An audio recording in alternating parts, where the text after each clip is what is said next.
Welcome. In front of me is a MatePad 10.4, and today I will show you how to hard reset the device through settings. Now obviously, to get started you want to open up settings, and from here let's scroll down to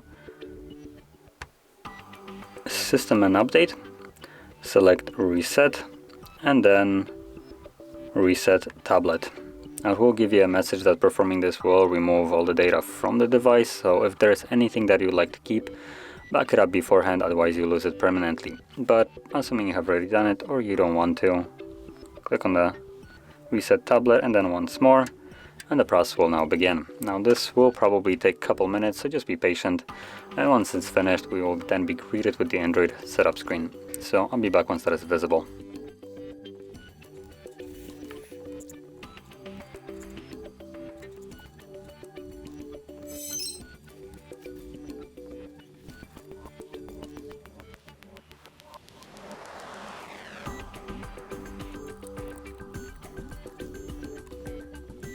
And as you can see, now the process is finished and you can set up your device as however you like. So if you found this very helpful, don't forget to hit like, subscribe, and thanks for watching.